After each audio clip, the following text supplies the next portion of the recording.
Hello friends, आज हम लोग इज़, एम और आर के यूज के बारे में जानेंगे।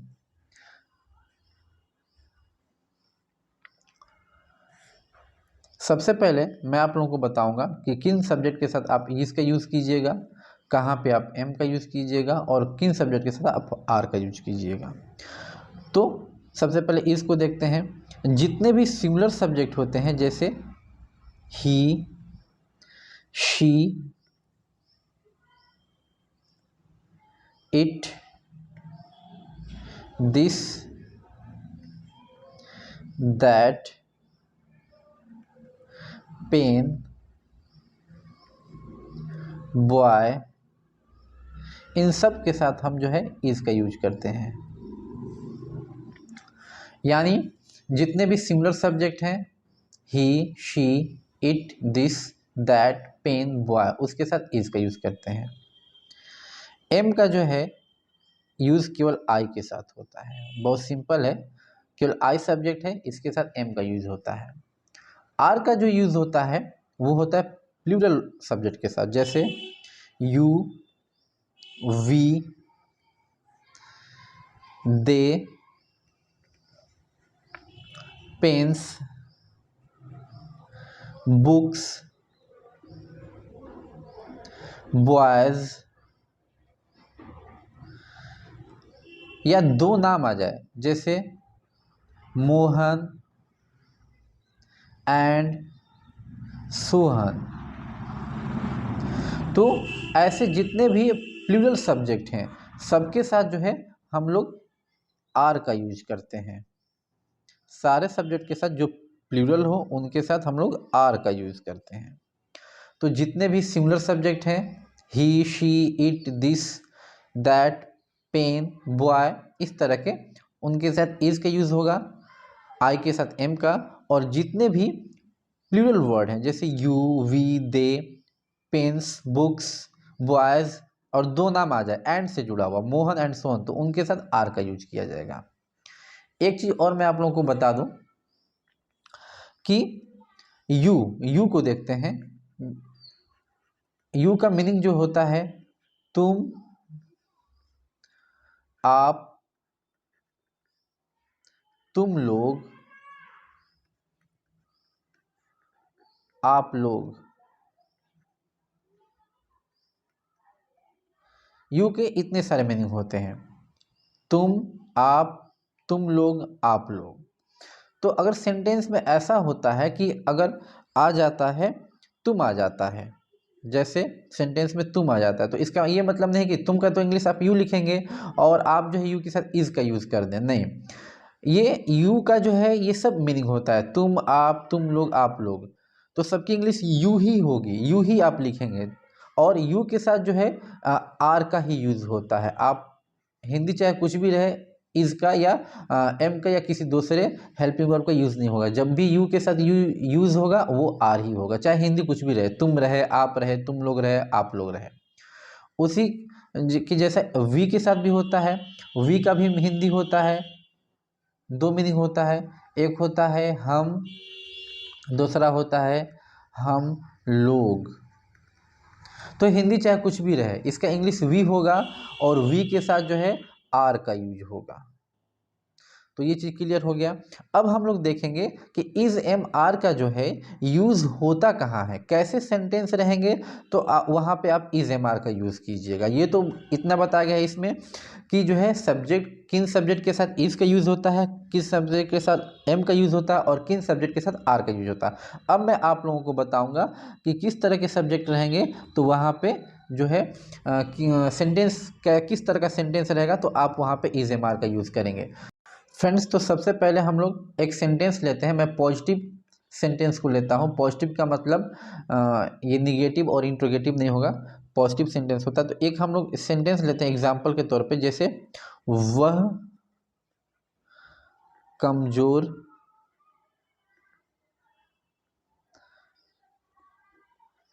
है। अब इस सेंटेंस को देखिए, एक आपको इन्फॉर्मेशन मिल रही है एक इंसान के बारे में कि वो इंसान कैसा है, कमज़ोर है। तो जब भी आपको इन्फॉर्मेशन मिले, कोई भी इन्फॉर्मेशन मिले किसी भी चीज़ के बारे में, इंसान के बारे में या किसी भी चीज़ के बारे में, तो आप वहाँ पे इज़ एम आर का यूज़ करेंगे प्रेजेंट टेंस में। अगर वही इन्फॉर्मेशन आपको पास्ट टेंस में मिले, जैसे वह कमज़ोर था, तो वो हेल्पिंग वर्ब चेंज हो जाएगा, वॉज और वर का यूज होगा। अगर यही इन्फॉर्मेशन फ्यूचर टेंस में होगा तो वहाँ पे हो जाएगा वह कमज़ोर होगा, तो वो भी टेंस चेंज हो जाएगा। अगर प्रेजेंट टेंस में आपको इन्फॉर्मेशन मिल रही है, अगर सेंटेंस के अंत में लास्ट में है लिखा हुआ है और आपको कोई इन्फॉर्मेशन मिल रही है, तो वह जो है वहाँ पे इज एम आर का यूज़ होगा। तो ये चीज़ आपको याद रखना है। इस सेंटेंस में जहाँ पर इज एम आर का यूज होगा सिंपल प्रेजेंट में, वहाँ पे बस इंफॉर्मेशन दी जाती है, इंफॉर्मेशन बताई जाती है। जैसे यहाँ पे एक वह इंसान है, इसके बारे में बताया जा रहा है कि वो कैसा है, कमज़ोर है। तो हमको एक जानकारी मिली इस इंसान के बारे में कि इंसान कैसा है, कमज़ोर है। अब इसको ट्रांसलेट करते हैं तो वह का हो जाएगा ही, और ही के साथ इज का यूज़ होगा, और कमज़ोर का इंग्लिश होगा वीक। ये हो गया। तो he is week, he is week, ये ट्रांसलेशन हमारा कंप्लीट हो गया। तो जब इज एम आर का आप यूज़ कीजिएगा सिंपल प्रेजेंट में, तो आपको ये देखना है कि इस सेंटेंस में कोई इन्फॉर्मेशन है या नहीं है। अगर इन्फॉर्मेशन आपको दी जा रही है तो वहाँ पे इज एम आर का ही यूज़ होगा। एक और सेंटेंस लेते हैं, जैसे एक और सेंटेंस लेते हैं, वे लोग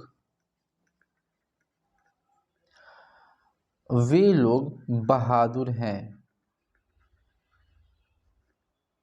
वे लोग बहादुर हैं। अब देखते हैं यहाँ पे, देखिए वे लोग कुछ लोग हैं जिनके बारे में बताया जा रहा है कि वे लोग कैसे हैं, बहादुर हैं। तो यहाँ भी आपको एक इन्फॉर्मेशन पता चली, एक जानकारी आपको पता चल रही है। तो यहाँ पे भी आप इज एम आर का यूज़ करेंगे। तो सब्जेक्ट है वे लोग, तो वे लोग की इंग्लिश होती है दे, और दे के साथ यूज़ होता है आर, और बहादुर का होता है ब्रेव, BRAVE, ब्रेव। तो फ्रेंड्स ऐसे आपको ट्रांसलेट करना है इज एम आर का यूज़ करके। तो सबसे पहले अगर सिंपल प्रेजेंट में कोई सेंटेंस है, उसमें कोई जानकारी है, जैसे मान लीजिए एक और सेंटेंस लेते हैं, जैसे मेरी कार लाल है। अब यहाँ पे देखिए एक चीज़ है जो कि कार है, और उसके बारे में बताया जा रहा है कि वो कैसी है, लाल है। तो यहाँ भी एक आपको इन्फॉर्मेशन मिला, एक जानकारी मिली आपको कार के बारे में। इसको ट्रांसलेट करते हैं तो हो जाएगा माई कार इज रेड। अब ये जो है कार जो है, माई से मतलब नहीं है, यहाँ पे जो कार है, कार सिंगुलर है, उसके हिसाब से इज यहाँ पे लग गया। तो ऐसे जो है आप लोगों को पकड़ना है कि सेंटेंस जो है, सेंटेंस में अगर कोई इन्फॉर्मेशन है तो आप वहाँ पे इज, एम और आर का यूज़ करेंगे। अब हम लोग लेते हैं निगेटिव सेंटेंस को, एक निगेटिव सेंटेंस को भी देख लेते हैं कि निगेटिव सेंटेंस को आप कैसे ट्रांसलेट करेंगे।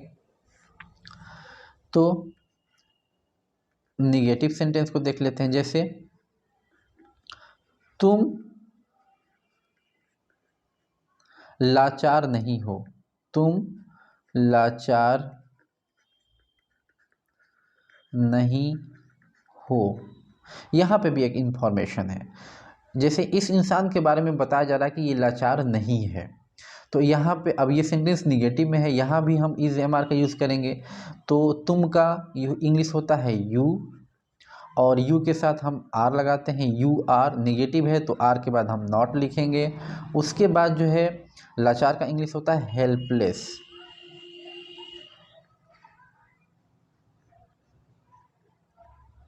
तो ये सेंटेंस हमारा कंप्लीट हो गया।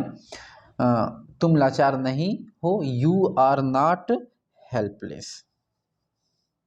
एक और सेंटेंस देखते हैं, जैसे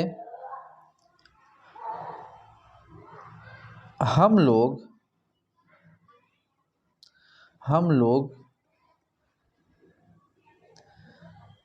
उदास नहीं हैं, उदास नहीं हैं। अब यहाँ पे देखिए कुछ लोग हैं, हम लोग, यहाँ पे लोग हैं, उनके बारे में एक इंफॉर्मेशन मिली कि ये लोग उदास नहीं हैं। ये सेंटेंस निगेटिव में है। इन्फॉर्मेशन तो यहाँ भी है लेकिन ये निगेटिव में है, हम बस नॉट का यूज़ करेंगे। हम लोग का होगा वी के साथ आर का यूज़ होगा, वी आर। उसके बाद निगेटिव के लिए नॉट, वी आर नॉट, और उदास का सैड। ये सेंटेंस आपका कंप्लीट हो गया। तो फ्रेंड्स, जैसे ही आपको पता चले कि इस सेंटेंस में क्वेश्चन है वो प्रेजेंट टेंस में है तो आप इज एम आर का यूज़ करेंगे। अब इंट्रोगेटिव सेंटेंस देखते हैं। इंट्रोगेटिव सेंटेंस में सबसे पहले हम देखेंगे क्वेश्चन फ्रॉम आउटसाइड, यानी जिस सेंटेंस में क्या लगा रहता है, सबसे पहले क्या लगा रहता है। तो एक सेंटेंस लेते हैं, जैसे क्या राम घर पर है, क्वेश्चन मार्क। अब यहाँ पे एक इन्फॉर्मेशन मिल रही है, कोई पूछना चाह रहा है कि क्या राम घर पर है, उसको इन्फॉर्मेशन चाहिए। यहाँ पे इन्फॉर्मेशन की बात हो रही है, कोई काम नहीं हो रहा है। तो अब इसको कैसे ट्रांसलेट करेंगे, तो यहाँ पे सबसे पहले देखिए, इसमें जो सब्जेक्ट है राम है, और राम जो है सिंगुलर सब्जेक्ट है, इसके साथ इज लगता है। ये जो शुरू में क्या आता है, जितने भी सेंटेंस में कैसा हो सेंटेंस हो, जब शुरू में क्या आता है तो इस क्या का कोई इंग्लिश नहीं होता है। ऐसा नहीं कि क्या आ गया तो आप यहाँ पे वॉट लिख देंगे, नहीं, ये गलत है, आप वॉट नहीं लिखेंगे। क्या का क्या करेंगे आप, तो राम जो है सिंगुलर है, राम सिंगुलर सब्जेक्ट के साथ इज लगता है, तो सबसे पहले आप इज लिखेंगे। अब उसके बाद Ram, is Ram at home, घर पर, एट होम, क्वेश्चन मार्क। क्या राम घर पर है, तो ऐसे बनता है ये। एक और सेंटेंस लेते हैं, जैसे क्या वे लोग लालची हैं,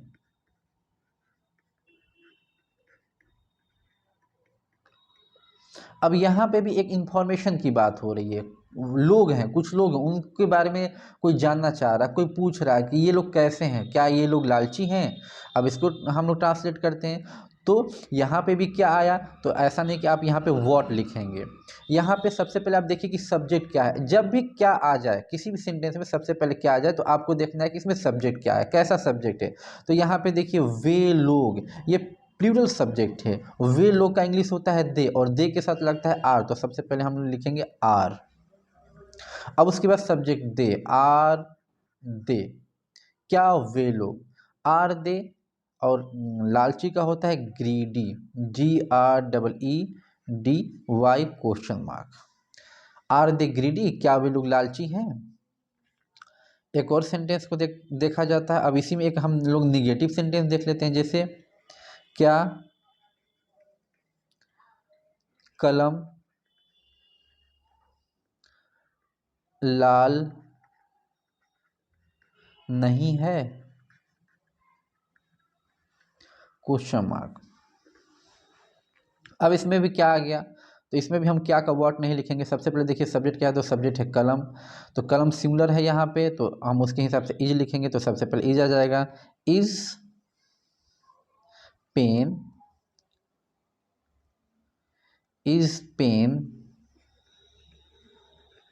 नॉट रेड,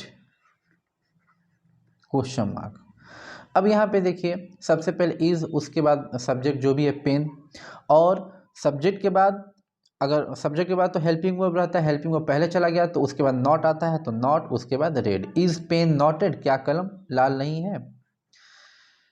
तो ये हो गया इंट्रोगेटिव, क्वेश्चन फ्रॉम आउटसाइड, जिसमें क्या सबसे पहले आता है। अब हम लोग को इंट्रोगेटिव ही सेंटेंस देखेंगे जिसमें कब, क्यों, कहाँ, कैसे, जो क्वेश्चन वर्ड होता है वो आता है।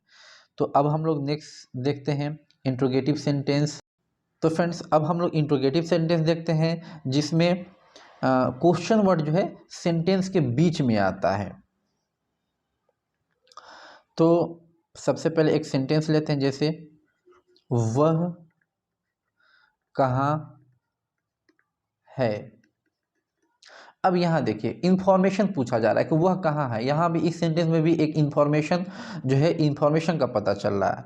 अब इसमें क्या, इसको कैसे ट्रांसलेट करेंगे, सबसे पहले जो भी क्वेश्चन वर्ड है उसको सबसे पहले लिखेंगे। जैसे कहाँ, तो कहाँ का इंग्लिश होता है वेयर।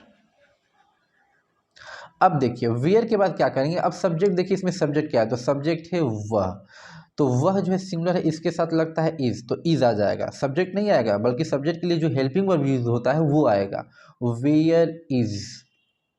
अब सब्जेक्ट आएगा लास्ट में ही, वेयर इज ही, वह कहाँ है, और लास्ट में क्वेश्चन मार्क। तो ऐसे आपको ट्रांसलेट करना है। एक और सेंटेंस देखते हैं, वे लोग क्यों उदास हैं, क्वेश्चन मार्क। अब इसमें भी देखिए आ गया क्यों, तो सबसे पहले हम लोग क्यों का इंग्लिश लिखेंगे वाई।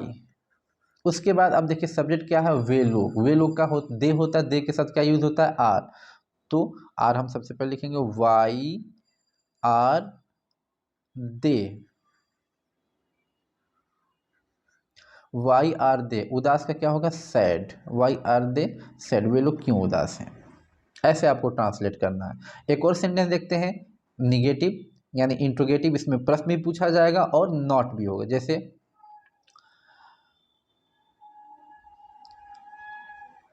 वह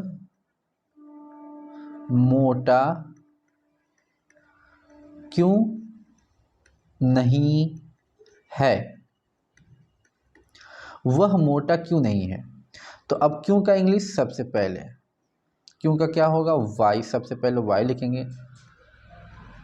उसके बाद देखिए सब्जेक्ट क्या है वह, तो वह के साथ इज लगता है, तो इज, क्वेश्चन वर्ड के बाद इज लिखेंगे, वाई इज।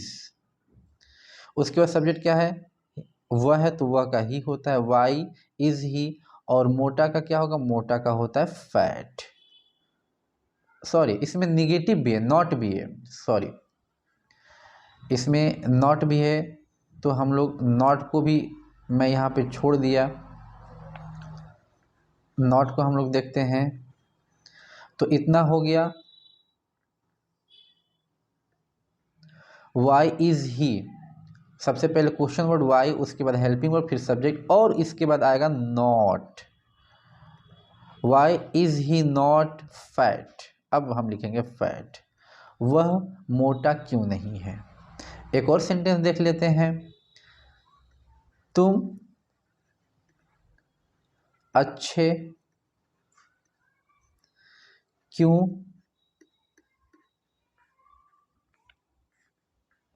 नहीं हो। तो इसमें भी सबसे पहले क्यों आया है, तो क्यों का होगा वाई। उसके बाद यू आया है सब्जेक्ट, यू के साथ क्या लगता है आर, तो हम आर लिखेंगे, वाई आर। फिर उसके बाद सब्जेक्ट लिखेंगे वाई आर यू। उसके बाद not, why are you not good, question mark. तो फ्रेंड्स जब भी सिंपल प्रेजेंट में इज एम आर का यूज़ करना है, तो आपको यही जानना है कि सेंटेंस से क्या कोई इंफॉर्मेशन का पता चल रहा है, कोई जानकारी की बात है, किसी तरह का जानकारी आपको जो है जानकारी का पता चल रहा है, तो जब ऐसे सेंटेंस रहेंगे तो आप वहाँ जो है इज एम आर का यूज करेंगे।